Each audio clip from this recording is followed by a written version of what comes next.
sa pag-awit ng pambungad na awit.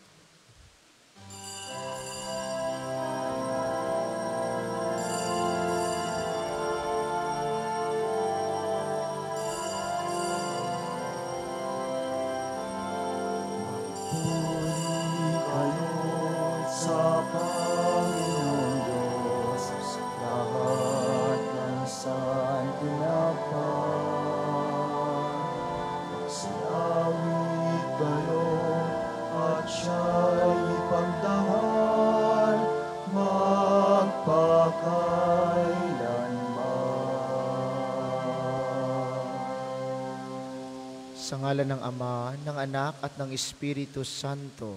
Amen. Ang pagpapala ng ating Panginoong Hesukristo, ang pag-ibig ng Diyos Ama, at ang pakikipagkaisa ng Espiritu Santo nawa ay sumainyong lahat. At sumainyo rin. Magandang umaga po sa inyong lahat.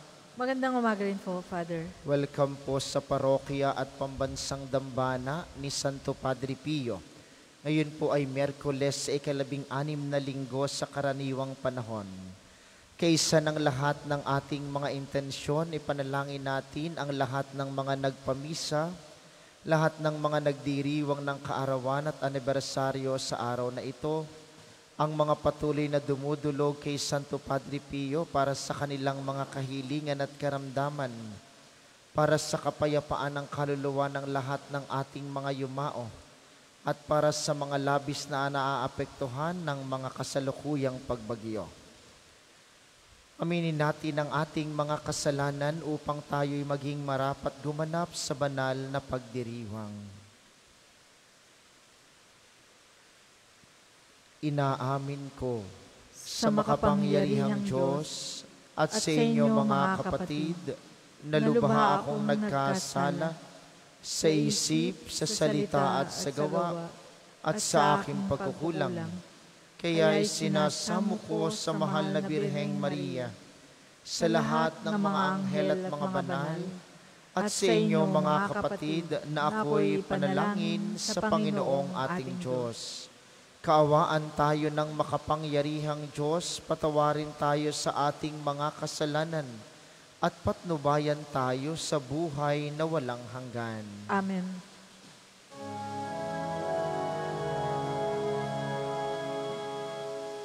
Panginoon, kaawaan mo kami. Panginoon, kaawaan mo kami. Kristo, kaawaan mo kami. Kristo, kaawaan mo kami. Panginoon, kaawaan mo kami. Panginoon, kaawaan mo kami.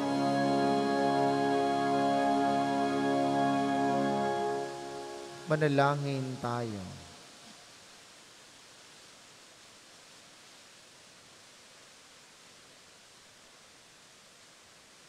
Ama naming makapangyarihan, kalugdan mo kami at pagbigyan na magkamit ng kaloob mong karagdagan upang sa maalab naming pananalig, pag-asa at pag-ibig, kami mamalaging tumatalima sa iyong kautusan sa pamamagitan ni Hesukristo, kasama ng Espiritu Santo magpasawalang hanggan. Amen.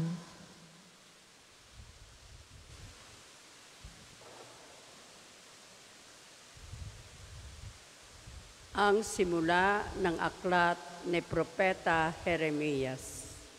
Ang aklat na ito ay sulat ng mga sinabi at ginawa ni Jeremias na anak ni Hilcías at isang saserdote sa Anatot sa lupain ng lipi ni Benjamin. Sinabi sa akin ng Panginoon, pinili na kita bago ka ipinaglihi upang maging propeta sa lahat ng bansa.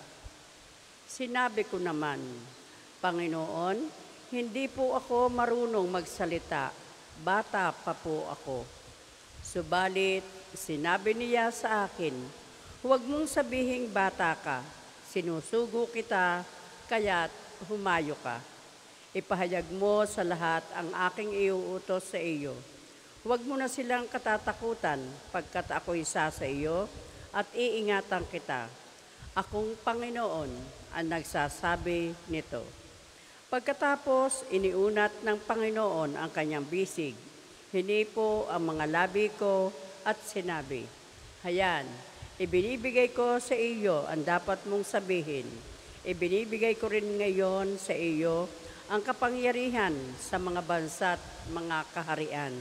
Sila'y bunutin at ibagsak, lipulin at iwasak, ibangon at itatag. Ang salita ng Diyos. Salamat sa Diyos. Salmong tugunan. Patuloy kong isasaysay ang dulot mong kaligtasan. Patuloy kong isasaysay ang dulot mong kaligtasan. Sa iyo lang, Panginoon, lubos akong nananalig. Huwag mo akong pabayaang mapahiya at malupig. Tulungan mo ako ngayon, yamang ikaw ay matuwid. Ako sana ay sagipin, sa daing ko ay makinig. Patuloy kong isasaysay ang dulot mong kaligtasan. Ikaw nawa ang muog ko at ligtas na kakanlungan, matatag na kublihan ko at matibay na sanggalang. Sa lahat ng masasama, O Diyos, ako'y ipaglaban, sa kuko ng mababagsik, huwag mo akong pabayaan. Patuloy kong isasaysay ang dulot mong kaligtasan. Panginoon, sa iyo ko inilagak ang pag-asa, maliit pambata ako, sa iyo'y may tiwala na. Sa simula at mula pa, wala akong inaasahang mag-iingat sa sarili, kundi tanging ikaw lamang, kaya naman ikaw poon, pupurihin araw-araw. Patuloy kong isasaysay ang dulot mong kaligtasan. Pagkat ikaw ay dakila, patuloy kong isasaysay, maghapon kong ihahayag ang dulot mong kaligtasan. Sa pulpa sa pagkabata, ako'y iyong tinuruan, hanggang ngayoy sinasambit ang gawa mong hinangaan. Patuloy kong isasaysay ang dulot mong kaligtasan. Tayo po ay magsitayo.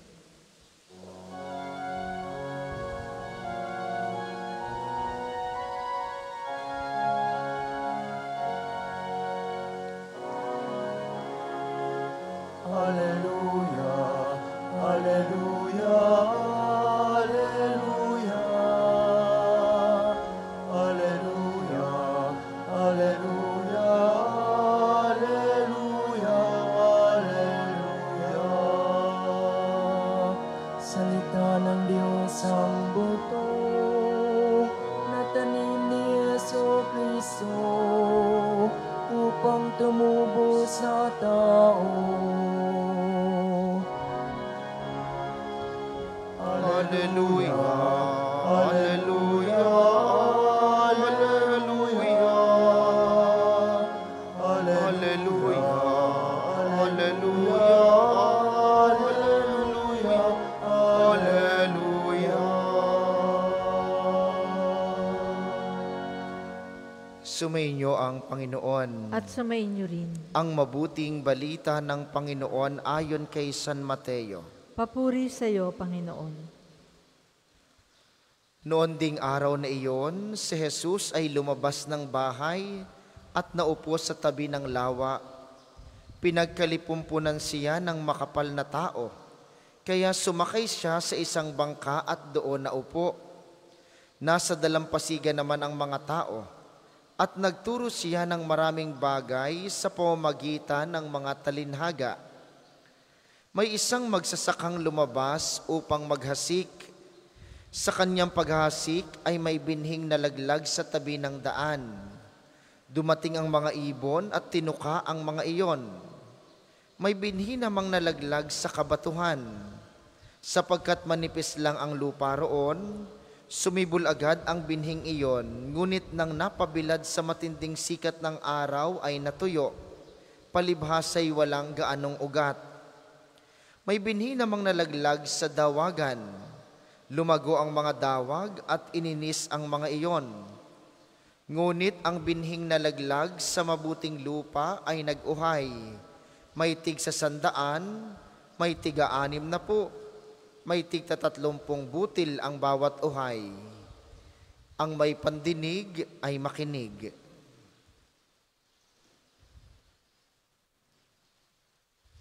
Ang mabuting balita ng Panginoon.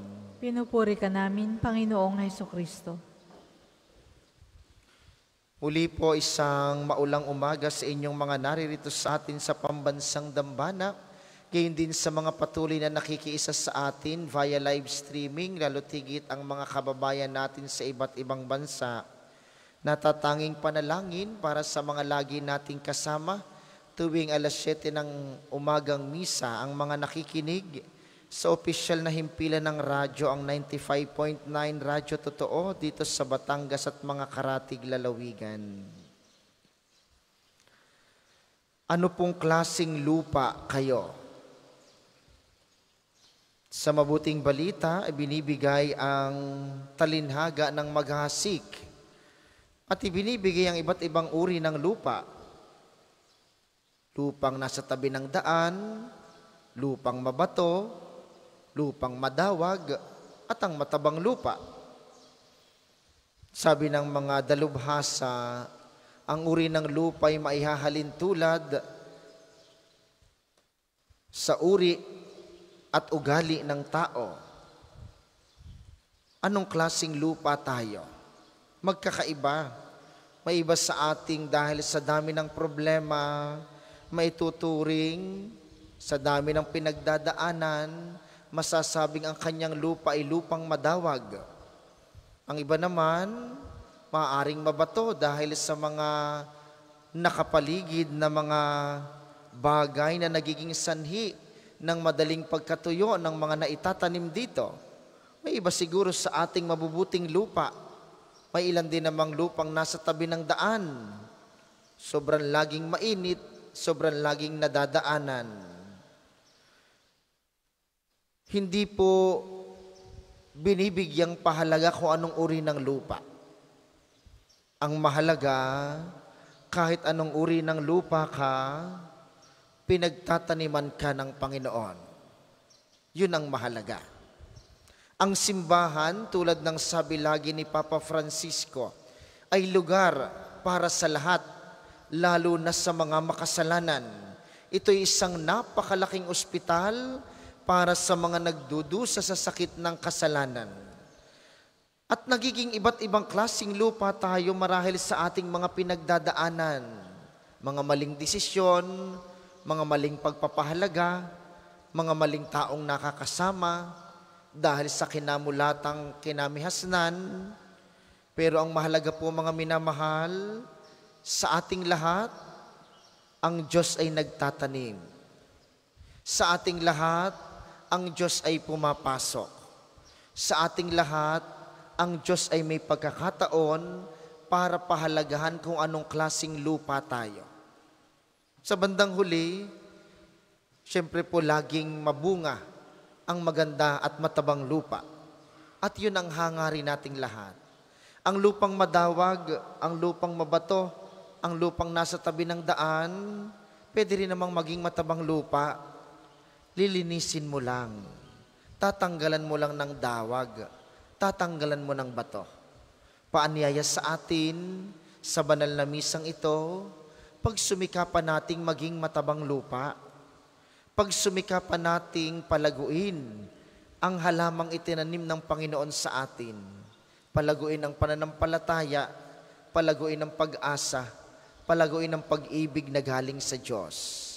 Hilingin natin sa banal na misang ito, kay Jesus na ating tatanggapin sa komunyon, siyang nagtatanim sa atin anumang klaseng lupa tayo.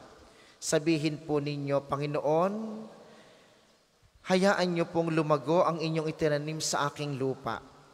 Subalit hayaan niyo pong malinis ko ito Sa tamang panahon, gawing matabang lupa upang maging mabunga para sa aking kapakinabangan at kapakinabangan ng aking kapwa. Para po sa mga maghahandog ng sobre, pakihulog na lamang po sa buslo.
Magsitayo po ang lahat.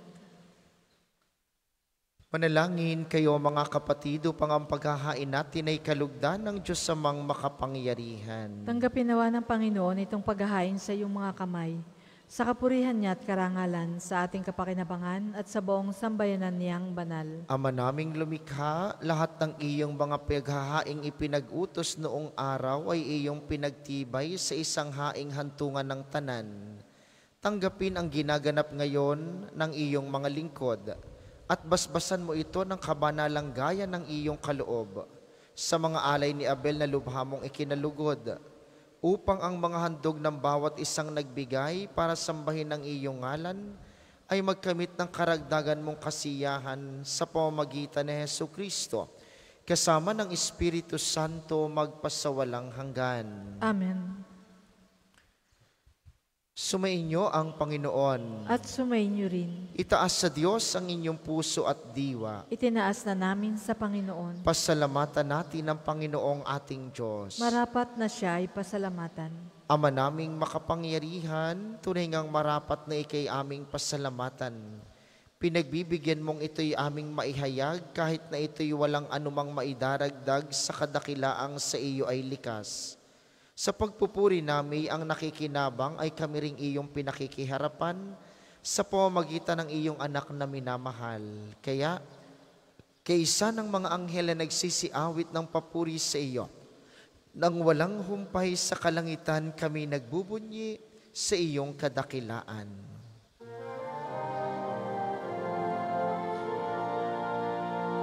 Banal ka pong may kapal, banal ang iyong pangalan, banal ang iyong kaharian. Langit lupa'y nagpupugay sa iyong kadakilaan. Dinarakilaan ng lahat ang naparito mong anak, na siyang nagmulat sa mula, sa pilay ay nagwalakan, at nakiramay sa lahat. Kung hindi po kayang lumuhod, manatili pong nakatayo ng may paggalang.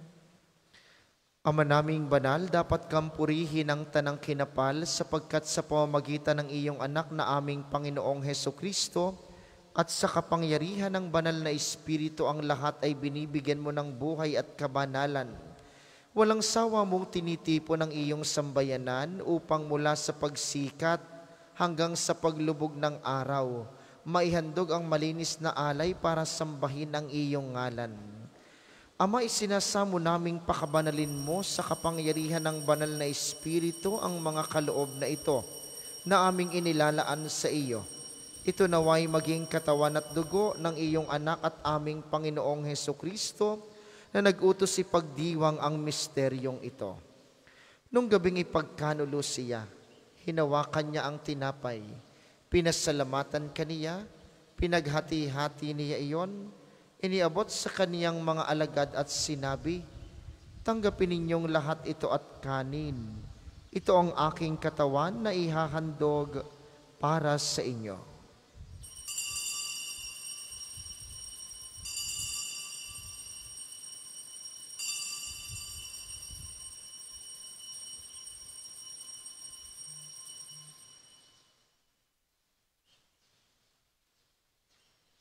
Gayun din naman nung matapos ang hapunan, hinawakan niya ang kalis, muli kaniyang pinasalamatan.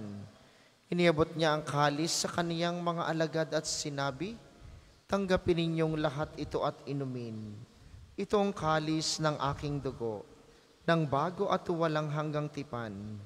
Ang aking dugo na ibubuhos para sa inyo at para sa lahat, sa ikapagpapatawad ng mga kasalanan. Gawin ninyo ito sa pag-alala sa akin."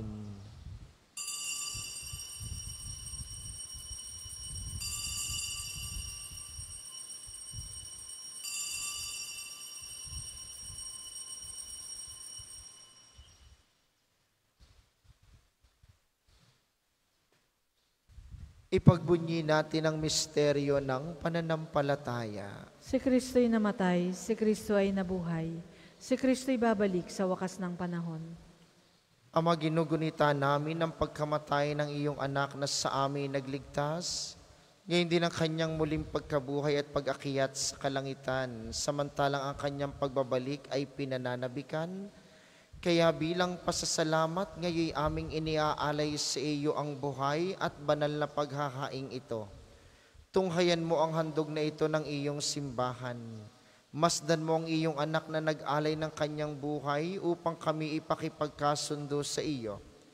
Loobin mong kaming magsasalo-salo sa kanyang katawan at dugo, ay mapuspos ng Espiritu Santo at maging isang katawan at isang diwa kay Kristo. Kami nawa ay gawin niyang handog na habang panahong nakatalaga sa iyo. Tulungan nawa niya kaming magkamit ng iyong pamana. Kaysa ng ina ng Diyos ang mahal na Birheng Maria, ni San Jose ang kanyang esposo, kaysa ng mga apostol, ng mga martir, ni Santo Padre Pio at kaysa ng lahat ng mga banal na aming inaasahang laging nakikiusap para sa aming kapakanan. Ama, ang handog na ito ng aming pakikipagkasundo sa iyo ay magbunga nawa ng kapayapaan at kaligtasan para sa buong daigdig. Patatagin mo sa pananampalataya at pag-ibig ang iyong simbahang naglalakbay sa lupa, kasama ng iyong lingkod na si Papa Francisco, ang aming Obispo Gilbert, ng tanang mga obispo at buong kaparian, at ng iyong piniling sambayanan. Dinggin mo ang mga kahilingan ng iyong angkan na ngayon tinipon mo sa iyong harapan. Amang maawain, kupkupin mo't pag-isahin ang lahat ng iyong mga anak sa bawat panig at sulok ng daigdig. Kaawaan mo't patuloyin sa iyong kaharian ang mga kapatid naming yumao at ang lahat ng lumisan na sa mundong ito na nagtataglay ng pag-ibig sa iyo.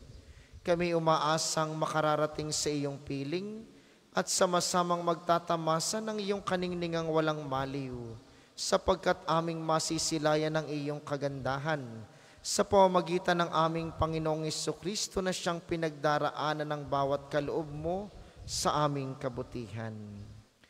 Sa pamamagitan ni Kristo kasama niya at sa kaniyang lahat ng parangal at papuri ay sa iyo, Diyos samang makapangyarihan kasama ng Espiritu Santo, magpasawalang hanggan.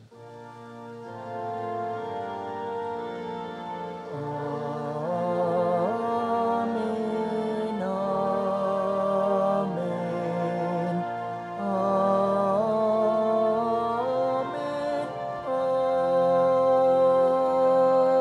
amen.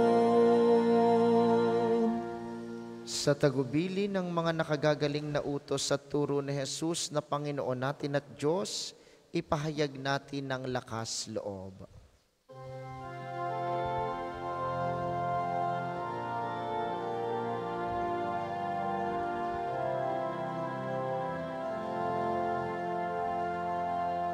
Ama namin, sumasalangit ka,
Hinihiling namin kami iadya sa lahat ng masama pagkalooban ng kapayapaan araw-araw.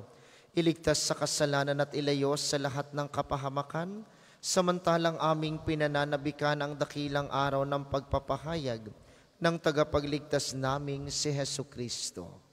Sapagkat iyo ang kaharian at ang kapangyarihan at ang kapurihan magpakailanman. Amen. Panginoong Hesukristo, sinabi mo sa iyong mga apostol, kapayapaan ang iniiwan ko sa inyo, ang aking kapayapaan ang ibinibigay ko sa inyo. Tunghayan mo ang aming pananampalataya at huwag ang aming mga pagkakasala.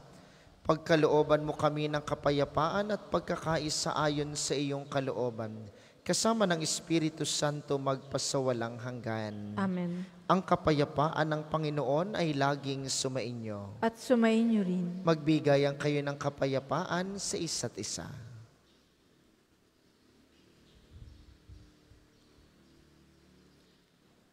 Kordero ng Diyos na nag-aalis ng mga kasalanan ng sanlibutan, maawa ka sa amin.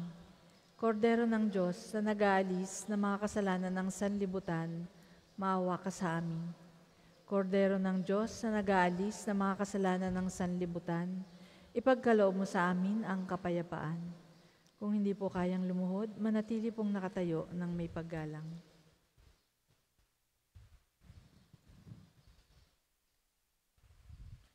Ito ang kordero ng Diyos, ito ang nag-aalis ng kasalanan ng sanlibutan.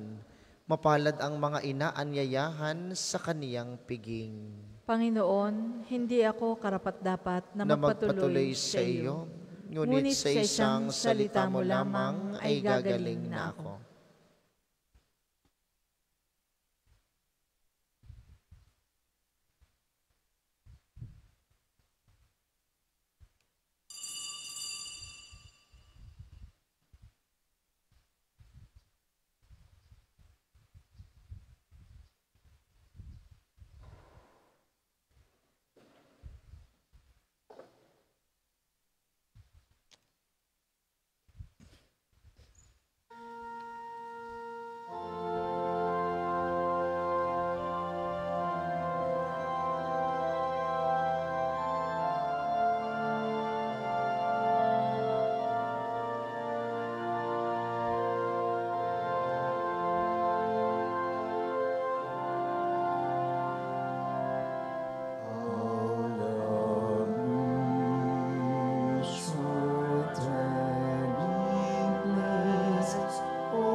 Ang second collection po ay para sa patuloy na pagpapaunlad ng parokya at pambansang dambana ni Santo Padre Pio at para sa mga pangangailangan ng matatanda at may sakit na mga pari ng Archdiocese ng Lipa. Salamat po sa inyong handog.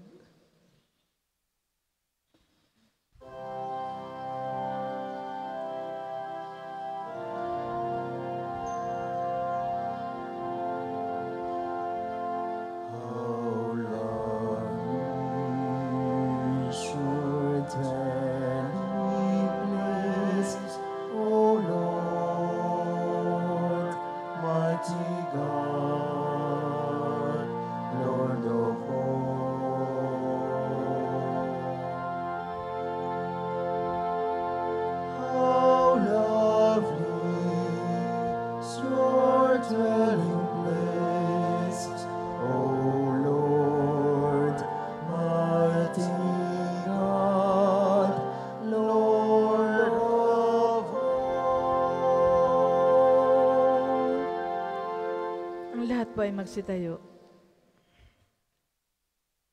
Manalangin tayo.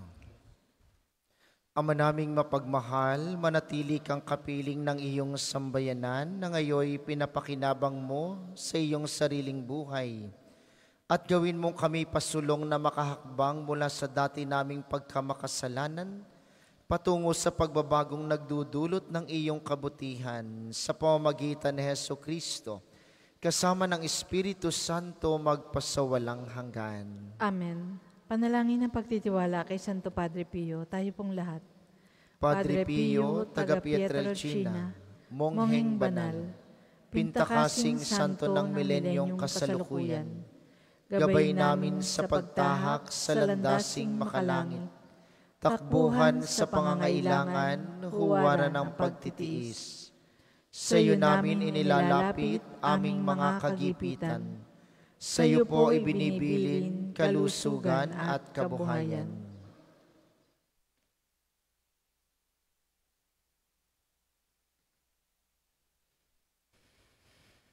Di man karapat-dapat, kami Kami po ay pagbigyan, bendisyonan at basbasan, maging ganap sa buhay.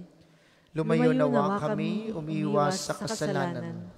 Lumapit lagi sa Diyos, maging matatag at matibay. Sa mabuting balita ng pagliligtas, turuan mo kami nawa. Sa tuwi na ay makinig, magnilay at sumampalataya. Amin pong pakiusap itong mga kahilingan.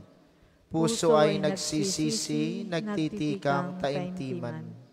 Di na muling magkasala, sunod lagi sa Diyos Amang, kaysa ng Espiritu at ni Jesus na tagapamagitan. Amen. Magsiupo muna po ang lahat para sa mga patalastas. Sa darating pong August 31, tayo'y magkakaroon ng kumpilang pamparokya para po sa mga kabataang may edad 12 taon pataas at sa mga may edad ng wala pang kumpil, kayo po ay makipag-ugnayan sa opisina ng parokya hanggang August 9 lamang. Sa darating pong July 31 ay bisita pastoral ng kanyang kagalang-galang Gilbert Garcera, ang Arsobispo ng Lipa. Ang mga misa po sa July 31 ay alas 6 ng umaga, alas 8 ng umaga, alas 12 ng tanghali, alas 2 at alas 5 ng hapon. Ang pag-a-adjust pong ito ng schedule ay upang bigyang daan ang bisita pastoral ng mahal na Arsobispo. Kayo pong lahat ay inaanyayahan sa alas 8 misa ang kanyang pagbisita sa pambansang dambana. Maraming salamat sa inyo. Ang sunod po nating misa, mamayang alas 10 ng umaga, inaasahan namin inyong pananatilihin ang kalinisan, katahimikan at diwa ng pananalangin sa loob at labas ng ating simbahan. Muli po kayong magsitayo para sa pagbabasbas ng religious articles. Mga kapatid, manalangin tayo sa Diyos samang makapangyarihan upang tayo'y maging kawangis ni Kristo sa taimtim na pagdalangin sa tulong ng mga larawan at mga dasalan. Inyo pong hahawakan ang inyong mga nais pabasbasan, isipin ng mga taong nais niyong ipanalangin at para po sa mga nasa kanilang tahanan, ang panalangin pong ito'y para din sa inyo at sa inyong mga nais pabindisyonan. O Panginoong Diyos, Ikaw ang bukal ng lahat ng pagpapala at biyaya. Ibuhos mo ang iyong bendisyon sa mga gamit na ito sa pananalangin, ang mga rosaryo, mga imahen, mga dasalan, healing rabat, mga miracle oil na nagpapaalaala ng iyong kabutihan, kabanalan at pagmamahal sa amin, upang ang lahat na dumulog at magdasal gamit ang mga ito ay magtamo ng iyong awa at biyaya. Loobin mong tularan nila ang kabanalan at aral ng Panginoon at mga santo, magpasawalang hanggan. Amen. Ama namin sumasalangit ka, sambahin ang ngalan mo. Mapasa amin ang kaharian mo. Sundin ang loob mo dito sa lupa para nang sa langit. Bigyan mo kami ngayon ng aming kakanin sa araw-araw at patawarin mo kami sa aming mga sala para nang pagpapatawad namin sa mga nagkakasala sa amin. At huwag mo kaming ipahintulot sa tukso at iadya mo kami sa lahat ng masama. Amen. Aba, Ginoong Maria, napupuno ka ng grasya. Ang Panginoong Diyos ay sumasa iyo. Bukod kang pinagpala sa babaeng lahat, at pinagpala naman ng iyong anak na si Jesus. Santa Maria, Ina ng Diyos, ipanalangin mo kaming makasalanan, ngayon at kung kami mamamatay. Amen. Luwalhati sa Ama at sa Anak at sa Espiritu Santo, kapara noong unang-una, ngayon at magpasawalang hanggan. Amen. Maraming salamat sa ating mga tagapaglingkod at sa inyo pong lahat na nakiisa sa ating banal na pagdiriwang. Maraming salamat sa inyo, lagi po kayong mag-iingat. Ingat po kayo sa ating sahig, medyo madulas, maulan po ngayon. Sumainyo ang Panginoon. At sumainyo rin. Pagpalain kayo ng makapangyarihang Diyos, ang Ama, Anak at Espiritu Santo. Amen. Ang banal na misa ay naialay na, humayo kayong mapayapa, pag sumikapang maging mabuting lupa. Salamat sa Diyos.